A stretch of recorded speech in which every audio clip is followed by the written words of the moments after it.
अस्सलामुअलैकुम my YouTube family, कैसे हैं आप सब। उम्मीद है कि आप सब खैरियत से होंगे। जैसा कि बकरा ईद आने वाली है, आज मैं आपसे बकरा ईद स्पेशल बहुत ही ज़्यादा मज़ेदार से बीफ के सालन की रेसिपी शेयर करूंगी। ये रेसिपी बहुत ही ज़्यादा आसान है।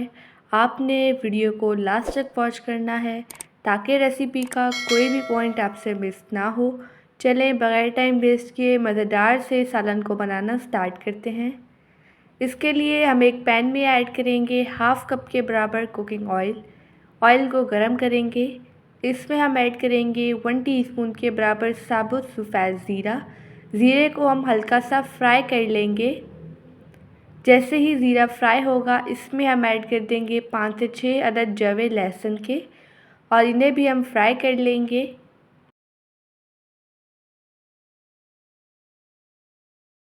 जैसे ही ये फ्राई हो जाएंगे, इसमें हम ऐड कर देंगे एक मीडियम साइज़ का स्लाइस किया हुआ प्याज। प्याज को हमने मीडियम फ्लेम पर सॉफ्ट होने तक फ्राई कर लेना है। आप इस रेसिपी को ज़रूर ट्राई कीजिएगा और मुझे अपना फीडबैक देना मत भूलिएगा। यहाँ पर प्याज अच्छी तरह से फ्राई हो चुके हैं। अब इसमें हम ऐड कर देंगे आधा किलो के बराबर बीफ।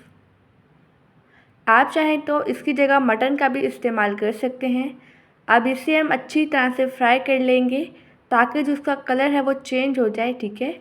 अगर आपको वीडियो अच्छी लगे तो वीडियो को लाइक कर दीजिएगा और एनबी कुकिंग को सब्सक्राइब भी कर लें।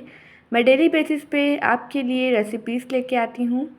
इसमें हम ऐड करेंगे 1 टेबल स्पून के बराबर अदरक लहसुन का पेस्ट, हाफ़ टेबल स्पून के बराबर हरी मिर्च का पेस्ट, 1 टीस्पून के बराबर हल्दी पाउडर ऐड करेंगे और 1 टीस्पून नमक और 1 टीस्पून ही इसमें हम ऐड करेंगे गरम मसाला। अब इन तमाम चीज़ों को अच्छी तरह से मिक्स कर लेंगे। अब मीडियम फ्लेम पर इसे हमने 5 से 6 मिनट के लिए अच्छी तरह से कुक करना है। फिर इसमें हम 1 गिलास के बराबर पानी ऐड कर देंगे और इसे अच्छी तरह से मिक्स करेंगे। अब हम फ्लेम को लो कर लेंगे। लो फ्लेम पर इसे हमने 35 से 40 मिनट के लिए कवर कर लेना है ताकि जो गोश्त है ये अच्छी तरह से पक जाए। जब तक कि हम एक स्पेशल सा मसाला बनाते हैं, इसके लिए एक पैन में ऐड करेंगे 1 टेबल स्पून के बराबर साबुत सूखा धनिया, हाफ़ टेबल स्पून के बराबर साबुत काली मिर्चें और 1 टीस्पून के बराबर साबुत सफ़ेद ज़ीरा।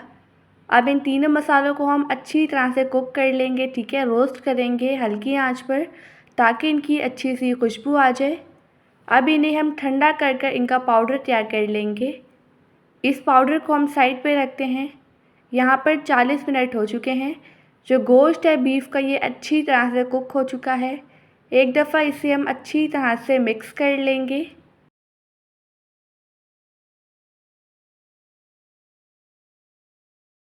अब इसमें हम स्पेशल सा मसाला डालेंगे जो हमने अभी रेडी किया था। अब इसकी हमने 5 से 6 मिनट के लिए अच्छी तरह से पकाई कर लेनी है। अभी रिसेंटली मैंने आपसे बहुत ही ज़्यादा स्पेशल सी रेसिपीज़ शेयर की हैं। अगर आपने वो रेसिपीज़ नहीं देखी तो आप मेरे चैनल पर विज़िट कर सकते हैं। यहाँ पर मैंने इसकी अच्छी तरह से भुनाई कर ली है। इसमें हम ऐड कर देंगे बारीक कटी हुई हरी मिर्चें और ताज़ा हरा धनिया ऐड कर देंगे। अब इसे अच्छी तरह से मिक्स कर लेंगे। यहाँ पर हमारे पास बेहतरीन सा मज़ेदार सा बीफ का सालन बनकर रेडी हो चुका है। आप देख सकते हैं ये सालन कितना ज़्यादा बेहतरीन बना है। इस सालन को बनाना बहुत ही ज़्यादा आसान है।